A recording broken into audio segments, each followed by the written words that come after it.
কতটা খাস্তা হয়েছিল তা দেখুন, আপনারা শব্দটা শুনলেই বুঝতে পারবেন। আর একটা আমি ভেঙেও দেখিয়ে দিচ্ছি কত সুন্দর হয়েছে।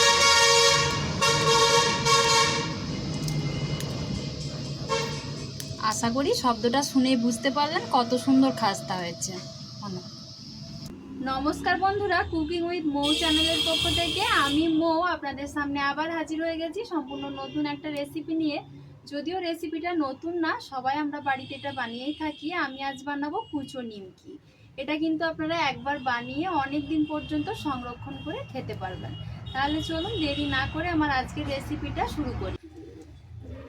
নিমকি বানানোর জন্য আমার লাগবে ময়দা। আমি এখানে একটা বাটি মাপ করে ময়দাটা নিয়ে নিচ্ছি।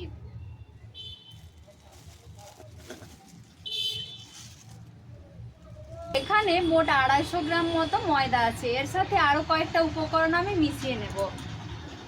নিয়ে নিচ্ছি কালো জিরে। আমি এখানে হাফ চামচ মতো কালো জিরে নিয়েছি। দেব স্বাদ মতো লবণ। দিয়ে দিচ্ছি 1.5 চামচ মতো চিনি। চিনিটা দিলে কিন্তু স্বাদটা বেশ ভালো হয়, তবে মিষ্টি হওয়ার কোনো ব্যাপার নেই। এই অল্প চিনিতে মিষ্টি হবে না, কিন্তু খেতে বেশ ভালো লাগবে। আর ময়ানের জন্য দিচ্ছি আমি এখানে 1.5 চামচ মতো গাওয়া ঘি। এর সাথে তেলও দেব। চাইলে কিন্তু আপনারা শুধু ঘি বা শুধু তেল যে কোনো একটা দিয়েও ময়ান দিতে পারেন, তবে ঘিটা দিলে নিমকিগুলো কিন্তু অনেক দিন পর্যন্ত মুচমুচে থাকবে। তার সাথে আমি 2 চামচ মতো সাদা তেলও দিয়ে দিচ্ছি।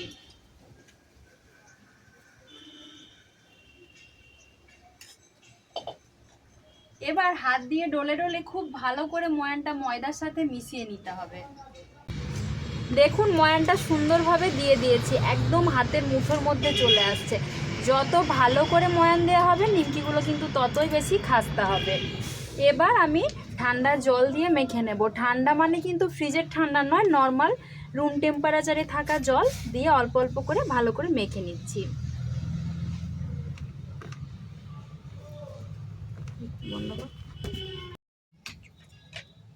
ময়দাটা সুন্দর করে মেখে নিয়েছি।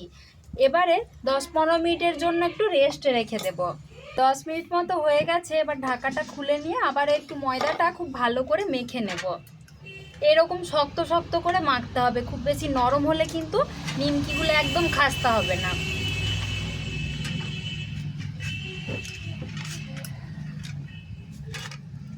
ভালো করে মেখে নিয়েছি। এবার এর থেকে 3টে মাঝারি সাইজের লেচি আমি কেটে নিচ্ছি।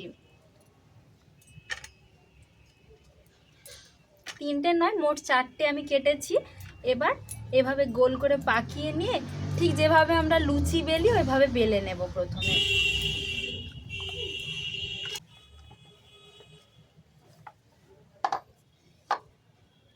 এইরকম পাতলা করে বেলে নিতে হবে, খুব বেশি মোটা হবে না।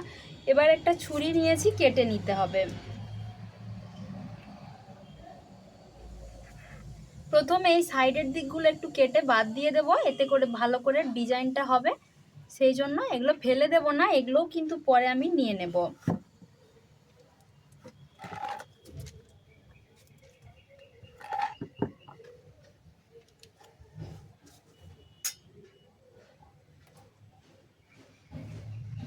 এবার প্রথমে এভাবে লম্বা লম্বা করে কেটে নিচ্ছি।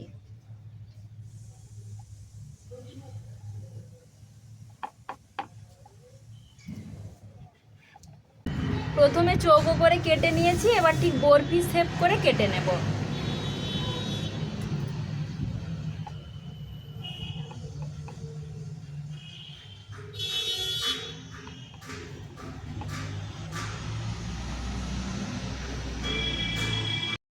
দেখুন আমি এইভাবে প্রতিটা নিমকি কেটে নিয়েছি। এবার ভেজে নেব, তার জন্য গ্যাসটা প্রথমে জ্বালিয়ে নিচ্ছি। তেলটা গরম হয়েছে নাকি দেখে নেব। একটা আমি নিমকি দিয়ে দিচ্ছি। দেখুন সুন্দরভাবে গরম হয়ে গেছে। এবার আমি এই বেলনা চাকিটা থেকে সরাসরি এইভাবে দিয়ে দেব।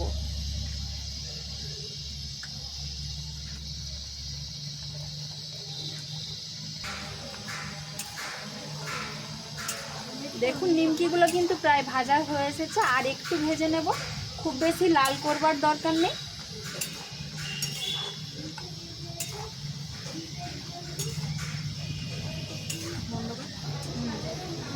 এবার আমি তেলটা ঝরিয়ে নিয়ে তুলে নিচ্ছি।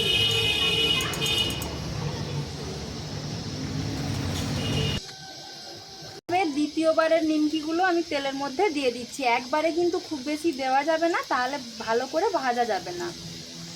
কতটা খাস্তা হয়েছিল তা দেখুন, আপনারা শব্দটা শুনলেই বুঝতে পারবেন কত সুন্দর হয়েছে।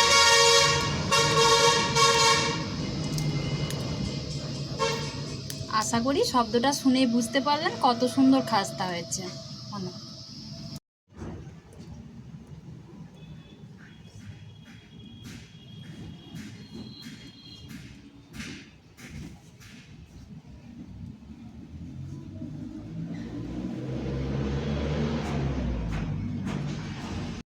দেখুন বন্ধুরা, আমার নিমকি কিন্তু পুরোপুরি তৈরি হয়ে গেছে। আর নিমকিগুলো কতটা খাস্তা হয়েছিল তা তো আশা করি আপনারা শব্দটা শুনেই বুঝতে পারছেন। এইগুলো কিন্তু আপনারা বানিয়ে প্রায় 1 মাস পর্যন্ত সংরক্ষণ করে খেতে পারবেন। আর এখন যেহেতু শীতকাল, চায়ের সাথে বিকেলে হোক বা সকালে খেতে কিন্তু এগুলো খুব সুন্দর লাগবে। তো আমার আজকের রেসিপিটা আপনাদের কেমন লাগলো নিশ্চয়ই কমেন্ট করে জানাবেন। যদি একটুও ভালো লাগে তাহলে একটা লাইক করে দিয়ে সবার মাঝে বেশি বেশি করে শেয়ার করে দেবার অনুরোধ রইল। আর আমার বন্ধু নতুন হলে তাহলে চ্যানেলটা সাবস্ক্রাইব করে আমার পাশে থাকবেন। আজকের মতো এই পর্যন্তই, দেখা হচ্ছে পরের ভিডিওতে। সবাই ভালো থাকবেন, সুস্থ থাকবেন, ধন্যবাদ।